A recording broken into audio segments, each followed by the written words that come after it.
toplum ve barış çağrısı aslında bizim ülkemizdeki en kadim sorunlardan olan, belki birinci sırada sayabileceğimiz, anketlerde bazen ekonomi ikinci sıraya geçer ekonomik duruma göre, halkların, emekçilerin durumuna göre, ama ne var Türkiye'de sorun diye birinci sıraya yazabileceğimiz Kürt sorunun çözümü noktasında atılan önemli adımlardan biri olarak biz görüyoruz demokratik toplum ve barış çağrısını. Bir süreç olarak tanımlamanın ben artık çok yanlış olmayacağını düşünüyorum. Çünkü karşılıklı adımlar atılması, eksik ya da gedik, onları konuşacağız. Atılması noktasına gelindiğine göre bir süreç olarak tanımlayabiliriz. Bu sürecin kendisini çokça şöyle şeyler yapılıyor. Önceki süreçlerle kıyaslama, dünyadaki başka örneklerle kıyaslama gibi yollara gidilebiliyor. Bunlar da çok yanlış yöntemler değil. Önceki süreçlerle kıyasladığımızda açıkçası sürecin başlangıcı açısından biraz demokratik toplum ve barış çağrısıyla bir başlangıç gibi biz en azından kamuoyu bu şekilde öğrendik, ama sonuçta görüşmeler belli noktaya geldikten sonra özellikle Sayın Öcalan üzerindeki tecritin kaldırılması noktasındaki yoğun çalışmaları hatırlayalım. Geçtiğimiz yıllara yayılan özgürlük yürüyüşü, işte halkların sahiplenişi, Kürt halkının sahiplenişi ve tecritin kaldırılmasına dönük ciddi kampanyalar sürecini düşünelim. Bunların sonunda bir tecritin kaldırılması, ardından da çağrıyı görüyoruz.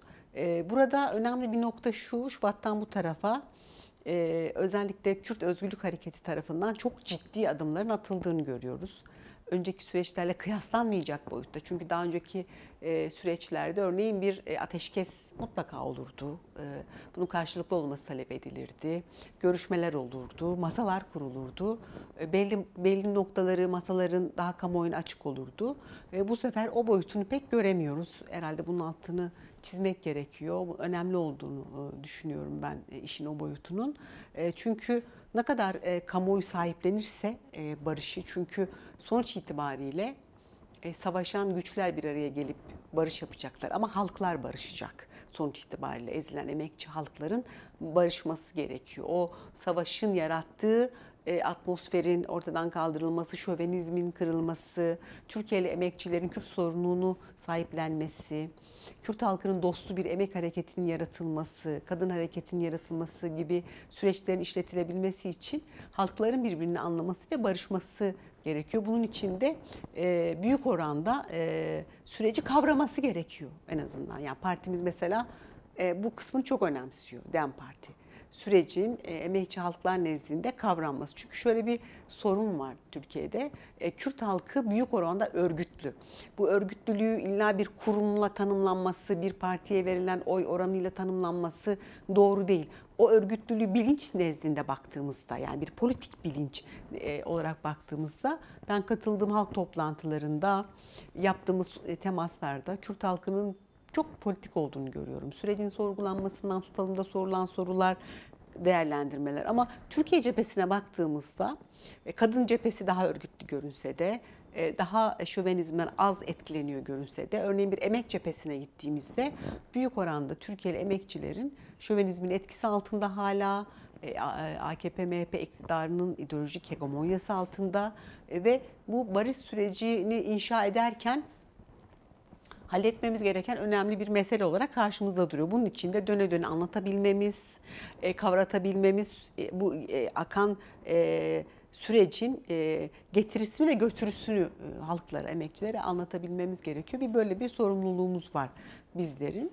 Meclis ya da daha makro siyaset zemini diyeyim ben ona. O zemine baktığımızda önemli bir fark olarak muhalefet partilerinin büyük oranda meseleyi daha sağlıklı diyelim, yani sahiplenme kelimesini kullanmak istemiyorum çünkü o biraz iddialı bir kelime olur. Daha aklı selim, sağlıklı değerlendirdiğini görüyoruz. İyi Parti dışında diyebilirim. Bu çok önemli bir kazanım aslında. Çünkü o partilerin sonuçta temas ettikleri toplumsal kesimler ve o partilere oy veren kesimler var. Ben meclisteki partiler açısından söyledim yalnız. Diğer partiler, başka türlü tutum alanlar var. Tabii Zafer Partisi'ni falan saymıyorum o anlamda. Bunun da önemli bir, daha öncekileri göre önemli bir mevzi olduğunu düşünüyorum. Çünkü örneğin bir ana muhalefet partisinin sahiplenebilmesi süreci, Evet, bu süreçte örneğin bize dönük çok fazla saldırı var DEM Parti'ye dönük. Evet, DEM Parti de haklıdır belli konularda diyebilmesi Özgür Özel'in. Olumlu gelişmeler diye düşünüyoruz. Çünkü dönecek, o da kendi tabanını anlatacak meseleyi. Zaten biz meseleye şöyle bakıyoruz, yani Kürt sorunu bir mesele ise kendine de iktidarı hedefleyen siyasi partiler olarak koyuyorlarsa bu sorunun çözümü noktasında önerilerini masaya koymak zorundalar. Peki siz ne diyorsunuz?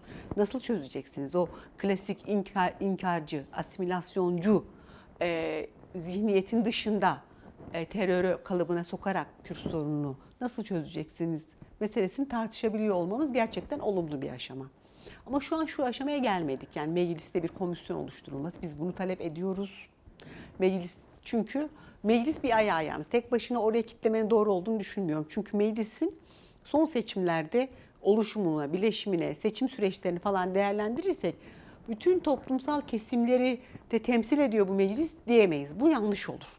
Belli toplumsal kesimlerin temsiliyeti konusunda sorunlar olduğunu düşünüyorum mecliste. Seçim sisteminden kaynaklı en azından, yani çalındı çırpıldı kısmına hiç girmesek bile, hani oylar çalındı kısmına, yani seçim sistemi kendisinden kaynaklı bu var.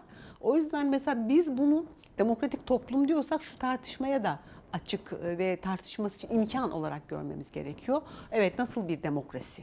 O demokraside bir meselenin, Kürt sorunu gibi önemli bir meselenin çözümünde hangi toplumsal kesimler girecek, sözünü söyleyecek, fikrini söyleyecek. Zamanında bu akil insanlar heyetleri kuruldu, toplumsal kesimlerle buluşuldu, anlatıldı, barış nasıl olması gerekir dendi, işte hakikat komisyonları talep edildi. Yani sonuçta bu ülkenin biriktirdiği değerler var, toplumsal kesimlerin örgütlülükleri var. Bunların dinlenmesi ve sürece katılması çok önemli olduğunu düşünüyorum ben. Şimdi bu süreçlerde mutlaka karşılıklı atılan adımların bir dengesinin olması gerekiyor.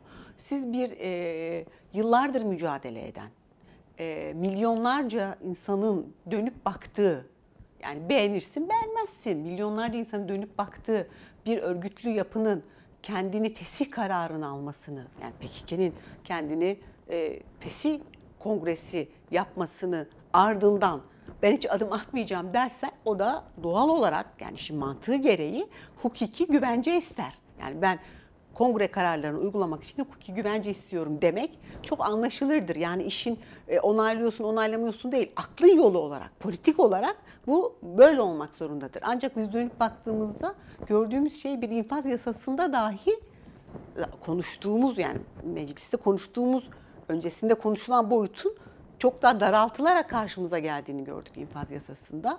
Hasta mahpuslarla ilgili bile ağırlaştırılmış müebbet hapis cezası alanlar dışında tutulmak istendi. Bizler bu noktada karşılıklı atılan adımlarda bir denge olması gerektiğini kesinlikle düşünüyoruz.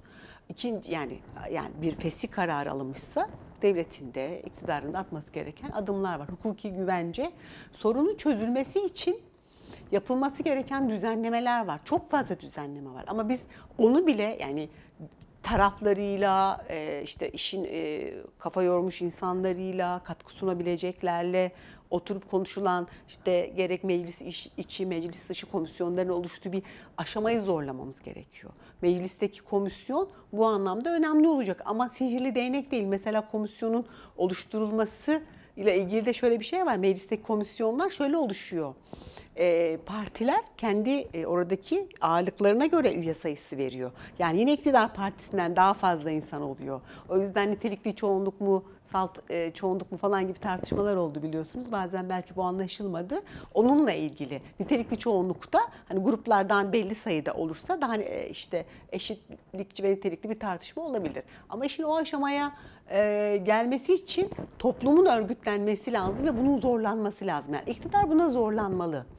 Yani toplum örgütlü yapılarıyla, sadece Kürt halkına da bu mesele, yani Kürt halkı yapsın, işte eylemini yapsın, sesini duyursun ya da her neyse, atılamayacak kadar büyük bir sorun. Yani bütün toplumsal kesimlerin, Türkiye emekçilerin, Alevilerin, kadınların örgütlenerek sürece dahil edilmesi lazım ki o adımların atılması konusunda iktidar zorlanabilsin. DEM Parti zaten bu ortak mücadele zemininin en somutlaşmış hallerinden, parti formunda somutlaşmış hallerinden ve biliyorsunuz hani HDP projesiyle kurulan HDP'nin bir devamı olarak DEM Parti'de biz mücadeleye devam ediyoruz ve DEM Parti pek çok bileşeniyle birlikte mücadele eden ama asıl olarak derdinin Kürt mücadelesiyle Türkiye'li emekçilerin, halkların mücadelesinin ortaklaştığı bir zemin olması anlamında çok önemli bir noktada duruyor. Ortak mücadele zeminleri konusunda yani son dönemlerde çok ciddi iktidarın saldırıları var. Örneğin bir 31 Mart seçimleri sonrası kent uzlaşısıyla açığa çıkan zemine saldırısı, DEM Parti'nin kendi içindeki iktidar saldırısını illa şöyle anlamayın. İşte operasyon yaptığı gözaltına tutukladı değil. İşte ideolojik saldırısı, trollerle saldırısı, işte belli bir toplumsal kesimin içinde daha milliyetçiliği, Türklerde milliyetçiliği kışkırtarak, Kürtlerde de muhafazakarlık ve milliyetçiliği kışkırtarak, işte bu DEM Parti bileşenleri de canım falan diyen çok biliyorsunuz sosyal medyada ciddi bir kesim var. Bunların troll olduğu çok açık. Sosyal medyanın farklı mecralarında örneğin aslında çok fazla halk tarafından kullanılan TikTok'ta bir şey paylaşıyorum örneğin ben. Twitter'da linçleniyorum, TikTok'ta hiç linçlenmiyorum. Çünkü henüz TikTok'ta trolleri harekete geçirecek bir organizasyon kurmamışlar gibi. Yani bunu şunun için söylüyorum. Bu saldırılar ideolojik, politik, operasyonel saldırılar o birlikte mücadele zeminlerine yapılıyor. Ve iktidar, şu anki iktidar, biz buna saray rejimi diyoruz. Bu iktidarın en çok korktuğu zemin orası. Birlikte mücadele zemini. Bir de şöyle bir şey var. Bu bağlamda bir şey söylemek istiyorum. Bu sürecin çok önemli bir farkı var diğerlerinden. İktidar biliyorsunuz hatırlayalım bir önceki süreçte Gezi oldu. Sonra Kobane oldu. Ve HDP %13 küsür oy aldı. Yani o süreçleri bir hatırlayalım. O ortak mücadele zemininin karşılığı müthişti. Yani onun kendisinde kendi sonunu gördü bu iktidar. Yani bu bir araya gelme hali müthiş. Onu 31 Mart'ta da en büyük kabuslarından birini gördü. Başka bir onu sallayan bir zemini gördü. Oraya saldırıları devam ediyor. Ama bir taraftan da bölgedeki sıkışmışlık, Kürt sorunun geldiği nokta, Kürt hareketinin gücü, Sayın Öcalan'ın perspektifleri, oradaki açıcı bölgeden kastım biraz Orta Doğu. Yani oradaki gelişmeler, İsrail'in pozisyonu meselesinden de bir şeyler yapmak zorunda. Yani o zorunluluk halini dayatması. Ama Türkiye'de de hiçbir demokratikleşme yapmadan ben bu işi nasıl kıvırtırım derdinde bu iktidar. İktidar aklı böyle çalıştığı için yani çok ciddi bir örgütlenmesi olan PKK kongre kararı alıyor fesih için. Ama devlet ya bir hasta mahpuslar konusunda bile ağırlaştırılmış müebbetleri dışında tutuyor. Çok ciddi bir hayal kırıklığı yarattı bu mesela. Biz bunu yani şöyle de söyleyelim yani süreç bitmiştir falan diye kesinlikle düşünmüyoruz. Yani mücadele ve o anlamda zorlamalar kesinlikle devam ediyor. Bir şey göstermesi için söyledim. Böyle devlet aklı ve iktidar aklı böyle çalışıyor şu anda. Bunun için biz çok vurgu yapıyoruz. Evet, halklara da anlatacağız, Türkiye'li emekçilere de anlatacağız, Alevilere de anlatacağız. Kadınlar biliyorsunuz barışa ihtiyacım var inisiyatifi kuruldu. Biz süreç daha başlamadan başlamıştık o görüşmelere örneğin kadınlar olarak. Bu konuda kadınlar daha ileride gerçekten. Geçmişten kaynaklı biriktirdiklerimizden ile birlikte şövenizmin en az etki alanı olan bir mücadele zemini. Buna çok dikkat ederek inşa ettik çünkü oraları. Bunları arttırmamız gerekiyor. İktidarı zorlamamız gerekiyor. Şimdi bu yani örgütlenme çok farklı boyutlarda, düzlemlerde karşılıkları var. Ama şimdi bizim bir taraftan da SODAP sözcüsü olduğum için SODAP olarak da işte bir DEM Parti'nin bileşeni olan sosyalist bir yapı olarak da bizim şöyle bir tespitimiz var. Büyük oranda ortaklaşıyoruz ama faşizmin inşası süreci diyoruz biz. Yani iktidarın, AKP, MHP iktidarının, saray rejiminin faşizmin inşası noktasında böyle belli konakları var. Şu an önemli bir aslında kendileri açısından çok kritik ve sıkışmışlık halindeler. Müthiş bir sıkışma halindeler. 31 Mart seçimlerinden sonra yaşadıkları yani orada CHP'ye yapılan operasyonlar biliyorsunuz belli. Yani bir İstanbul Büyükşehir Belediyesi'nde yapılan operasyonu şöyle kavramak doğru değil. Yani tabii ki biz bunu söyleyelim de yani Kürdistan'da da oluyordu. Ey neredeydiniz halk? Tabii bunu söyleyelim ama o nokta artık bir belediye operasyon değil kendi rakibini içeriye tıkma haliydi o. Yani Cumhurbaşkanı adayı olan birini içeriye tıkma ve o adaylığını ortadan kaldırma ve bir nokta işte CHP'yi kayyum atatma, onu bölme içinden en büyük rakibi sonuçta. Ve ardından da belki de hiç seçim yapılamayacak bir ülkeye doğru gitme. Şimdi hayali bu. Şimdi hayali bu yapar mı yapamaz mı ayrı ama hani bunu çok uzun zamandır devam eden kayyum uygulamasının bir parçası ama başka bir boyutunu da görmemiz gerektiğini düşünüyorum ben. O yüzden de bizim örgütlülüğümüzü konuşurken, ideolojik mücadeleyi konuşurken mesela şu tartışma çok önemli. Bu karşımıza geliyor.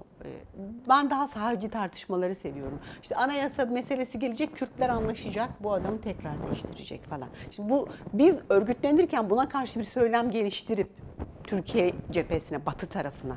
Bazen böyle deyince arkadaşlar espri yapıyorlar. Batı cephesi, Doğu cephesi diye. Batı cephesine biz bunu anlatamazsak, orada argümanlarımızı doğru kuramazsak sıkıntı yaşarız. Örneğin biz ihaleye gittik. Kadın Meclis Sözcüğümüz Halide Vekilimizle birlikte aslında ziyaretti ama birden şeye dönüştü. Bu sürecin tartışıldığı bir ortama dönüştü. Bize şey dedi, orada bayağı da siyaseten deneyimli bir arkadaşımızdı aynı zamanda. Siz dedi DEM Parti olarak dedi bir program koymalısınız. Biz bu süreçten şunu anlıyoruz, şunu hedefliyoruz, bunu yapacağız falan hani. Çünkü kafalarımız karışık, yani bizim bile dedi kafalarımız karışık. Şimdi işin bir hani çözümün masaya oturan, şimdi savaşan güçler masaya oturacak. Onlar kendisi karar verir. Ben tutup da PKK'ya akıl verecek haddim yok benim. O süreç ilerler ama bir DEM Parti olarak, sosyalist bir bileşen olarak ben barışa inanıyorsam, demokratik toplum projesine inanıyorsam onun nasıl örgütleneceğine kafa yorarım. Ve oradan gelen tepkileri de çok net, açık, doğru eleştiriler var. Bir de mesela şunu söylüyorlar. Niye bu programı soruyorlar? Çünkü diyorlar ki bize de soruyorlar diyorlar. Bunu söyleyen arkadaş DEM Parti'nin en azından dostu diyebileceğim bir arkadaşımız, yani öyle düşünelim. Bize de diyorlar ki işte DEM Parti anayasada anlaşacak, Tayyip'i tekrar seçtirtecek. Şimdi buna anayasa tartışmalarının dışında kalamayız diye cevap veriyoruz haklı olarak. Çünkü biz de demokratik bir anayasa istiyoruz. Ancak ülkemizde anayasayı tartışacak bir ortam var mı? Yani şimdi ağzını açanın içeriye tıkıldığı bir ortamda, değil mi? Bir de bu da önemli bir tartışma. Şimdi buna da bir cevap vermemiz gerekiyor bizim. Bizim bu faşizmin inşası meselesi devam ederken aynı zamanda barış olabilir mi sorusuna cevap vermemiz gerekiyor. Evet, biz istersek olur. Şimdi orada şunu çok açık, eğer biz programımızı ortaya koyarsak ben şunu söylüyorum da çok karşılığı olmayabiliyor. Biz ne zaman uzlaştık ya diyorum. Yani Kürt halkı ne zaman uzlaştı? Bizim başkanlarımızın, eş başkanlarımızın dokunulmazlığını kaldırmak için CHP el kaldırdı. Bunu bize daha çok CHP'liler sorduğu için. El kaldırdılar ya, dokunulmazlıkları kaldırıldı. Bunu bir intikamcı bir zihniyetle söylemiyorum da biz ne zaman kimin içeriye tıkılması için, faşizmin derinleşmesi için o yol verdik? Böyle bir tarihimizde böyle bir şey yok. Şimdi orada hep şövenizmin zihniyeti harekete geçtiği için bizim bu soru işaretlerini kaldıracak somutlukta bir programla halkın karşısına çıkmamız gerekiyor. Bunun çok önemli olduğunu düşünüyorum ben açıkçası. Şimdi bu yüzleşmenin yapılabilmesi için bunun zeminlerinin oluşması gerekiyor. Bakın yüzleşmede örneğin bir yüzleşme safhasına geçildiğinde diyelim ki bir Kürt annesi çıkıp yaşadığı acıları, devletin ona yaşattığı acıları anlattığında sen onu alıp içeriye tıkarsan, yani bunun zemini olmadığında bunu nasıl anlatabilecek? Yani bütün bunların gerçekten zemini olması gerekiyor. İnsanlarımız bırakın yani bir eylemi, sokağa çıkmayı, bunu yaptığında karşılaştığı muameleyi, fikrini söylediğinde, yaşadığı hiç fikri bırakın ya, yani yaşadığı acıyı anlattığında terörü işte üyesi olmamakla birlikte falan diye hemen maddeden içeriye tıkılıyor insanlar. En son tünelde Barış Annelerin eylemi oldu. 3 adım tartışması yapıldı. 3 adım. Bakın benim böyle bir yakınımın çok böyle ciddi bir şey vardı. Hatırlar mısınız, daha önce de yine bu Erdoğan iktidardayken bir süreç oldu. Sınırdan PKK'li gerillalar girdi falan. İşte gerçekten o dönem, yani bunu söyleyen bana Türk, çok bilinçli olmayan, okuma yazması bile olmayan biri ama politikayla ilgileniyor. Sevindi çünkü barış olsun istiyor. Bir Türk annesi olarak çocuklarının, torunlarına askere gidip ölmesini istemiyor. Yani böyle bir insan. Sonra sevindi, evet ya barış gelecek galiba dedi. Ve sonra biliyorsunuz tutuklandı o arkadaşlar ve süreç tıkandı. Ne dedi biliyor musunuz? 3 kişiye tahammül edemeyen dedi, binlercesini nasıl indirecek dedi. Yani bu çok önemli bir şey. Yani oradan 10 tane arkadaş girmişti içeriye. Ve bunlar tutuklandılar. Peki nasıl olacak? Mesela bunlar da önemli sorular. Peki silah bıraktı. Diyelim kendini feshetti. Yani kongre kararları uygulandı. Ne olacak oradaki insanların? Yani bunlar konuşulamıyor halde yani şu anda. En azından mesela barış anneleri bunu bize soruyor. Yani ya da gerekli yerlere soruyor. Biz de kendi gördüğümüzü belki söylüyoruz. Bizim ülkemizdeki kadın mücadelesinin birkaç kritik noktası var. Önemli. Bir, zaten bütün dünyada biliyorsunuz kadın hareketi güçleniyor. Sokağa hiç bırakmıyor. Bizim ülkemizde de kadın mücadelesi, kadın hareketi diye bir şey söyleyeceğimiz noktada, yani bir kadın hareketi var. Ve bu kadın hareketi faşizmi böyle en kesif dönemlerinde bile sokağı hiç terk etmedi. Öyle zamanlar geldi ki Taksim'in her tarafı yasaklandı 8 Mart'ta falan, bir iğne ucu kadar bir delik bulduk, oradan sızdık, bir araya geldik. Çünkü çok ciddi bir ezilmişlik, bir öfke birikimi ve bu öfkenin örgütlenme hali içindeyiz şu anda, hala devam ediyor. Bu önemli. Sokağı terk etmeyen bir kadın hareketi. Bir diğeri de az önce söylemiştim. Gene tekrar edeyim. Türkiye'deki kadın hareketi Türkiye'deki diğer hareketlerden farklı olarak şövenizmin en az etkisinde olan bir harekettir. Yani Kürt kadınlarıyla yan yana gelişli sorun yaşamaz.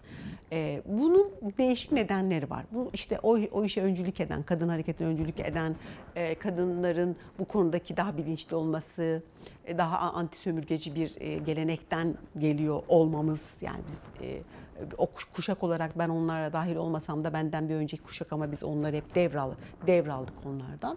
Bu yönde çok önemli. Örneğin barış için kadın girişimleri, barışa ihtiyacım var inisiyatifi hızla hemen oluşturup bir araya geliriz. Ama falan Kürtler de şöyle falan demez yani kadın mücadelesinin içindeki Türkiye'li kadınlarda. Bu da çok önemli. Öncülük hep işte demokratik toplum ve barış diyorsak, bunun demokratik toplumun inşasında bunları sokağa terk etmeme hali, birbirini görme hali. Bir de ortak mücadele konusunda şöyle bir sorunu var Türkiye'deki sol sosyalist güçlerin diyeyim. Ya çok böyle şey giriyor araya. Yani niye bir araya geldiğini unutuyorlar bazen. Benim düşüncem hakim olsun. Kadınlar ama bir taktik üzerinden bir araya gelip sonuç almaya dönük kampanyalar örgütleyebiliyorlar. Aha. Evet, mesela İstanbul Sözleşmesi kampanyamız vardı bizim orada. Net yani. Aslında aramızda çok ayrımların da olduğu fikri anlamda. İşte atıyorum sosyalist feministi de var, liberal feministi de var, kendi iç feminist demeyeni de var. Ama bu gerçekten bu sözleşme meselesi önemli falan diye işin içine girip orada tabii belli ayrım noktalarımız, bizde de belli sıkıntılar var ama en az yaşadığımız yer kadın mücadelesi. Onu avantajlı bir yönümüz, onu değerlendirmek lazım. Ama ben şurada bazen biraz serbest formatta olduğu için program söyleyeceğim. Şimdi bizim özgün hani kadınlar, biz de öyle bakıyoruz, kadın özgün çalışmaları falan. Bazen diyoruz ki yükümüz çok artıyor ya. Yani hem karmada bir şeyin içindeyiz, hem daha özgün olan kadın çalışmasında. Tabii ki o öncülük etme halinin kendisini belki biraz sorgulamak lazım. Öncülük etmek sadece onun emekçiliğini tabii ki yapacağız mı? Yoksa fikri anlamda önderliğin de işin içine girmesi, ideolojik, politik, fikri öncülüğü de kadın bakış açısının, kadın mücadelesinin o biriktirdiklerinin oraya taşınması noktasında belki buraya biraz kafa yormak lazım. Hani kadınlar sokağa çıksın, hep çıkabiliyor zaten falan, çıkacağız tabii ama bu meseleyi tartışırken bizim biriktirdiklerimize, fikrimize, birlikte mücadele zemininde oluşturduklarımıza, deneyimlerimizde dinleyecek misiniz ey karma örgütler falan hani gibi işin oralarına da biraz kafa yormamız gerektiğini düşünüyorum ben. Öncülüğü biraz buradan da ele alalım. Belki daha katkımız daha fazla olur belki diye düşünüyorum. Bizim inancımızın en somutlaşmış hali birlikte mücadele zeminimiz olan DEM Parti gerçekten. Şimdi bu DEM Parti sadece parti olarak düşünmeyin. Onun temsil ettiği Kürt halkının mücadelesiyle Türkiye'li emekçilerin, ezilenlerin mücadelesinin ortak zemini. Bu zeminin kendisi bizim umudumuzu büyütüyor. Çünkü bu zeminin oluşturulması da hiç kolay olmadı. Çok farklı noktalardan bu noktalara kadar gelebildik. O şövenizmin duvarları, o Kürtlere karşı Türk milliyetçiliğinin geldiği nokta ve oradan onların kırılması için çabalanan süreçler. Oralardan buralara gelip baktığımızda gerçekten biz her anlamda zaten umudumuzu mücadelemizden, geleneğimizden, tarih bilincimizden alıyoruz. Geldiğimiz bu kritik aşamada ise az önce de söylediğim çelişkileri olan bir süreç bu. Çok çelişkileri var. Yani iktidar açısından. biz netiz, yani biz ne istediğimizi biliyoruz. Demokratik toplum ve barış süreci diyenler, Kürt hareketi, önderliği, Türkiye'li sosyalistler, enternasyonalist sosyalistler ne istediğini çok iyi biliyorlar. Bizim bunu örgütleyebilmemiz gerekiyor. Bunu yaygınlaştırabilmemiz gerekiyor. Dediğim gibi belli kritik dönemeçleri var bu meselenin. Bunları doğru anlatabilmemiz gerekiyor. Programımızı oluşturabilmemiz gerekiyor. Evet, şu adımları öngörüyoruz. Olur olmaz bunun için mücadele edeceğiz. İşte mecliste komisyon, şurada barış için işte kadınlar buluşması, Aleviler, ezilenler buluşması, halkların bir araya gelip bir hakikatler komisyonunun kurulması, yüzleşme için şu adımların atılması gibi bunun örgütlenmesinin içine çok hızlı girmemiz gerekiyor. Öbür türlüsü zaten şuna yol açar, beklenti. Yani adım atılsın, ben de bekleyeyim yani. Zaten ne Kürt hareketi böyle bakıyor ne DEM Parti böyle bakıyor ama bunun olmaması gerekiyor. Beklenti içine girilecek bir dönem değil. Bir de öyle bir döneme girdik ki şu an bu programı çektiğimiz saatlerde Orta Doğu birden bambaşka bir hal aldı değil mi? Yani İran'a saldırı falan, orada ne olacak? O dengeler de birden çok büyük alt üstlükler açığa çıkarabilir ki Sayın Öcalan bunu görerek zaten bir proje önerdi. Yani o alt üstlüklere karşı bir birlikte mücadele zeminini güçlendirerek ayakta kalmayı ortaya koydu. Buna sarılmamız gerekiyor. Yani bizim birlikte mücadele zeminlerimizi sarılmamız gerekiyor. Buradan, çıkış buradan. Zaten bunun umudu olmasa şu an bu zeminde mücadele etmeyiz. Umudumuzu mutlaka koruyarak ama kendimiz kendi programımızı oluşturarak, mücadele hattımızı oluşturarak, örgütlenme model ve biçimlerimizi tekrar tartışıp onları da demokratikleştirerek, bir toplum demokratik toplum diyorsak kendi örgütlenmelerimizi de demokratikleştirerek önümüzü açacağız diye düşünüyorum.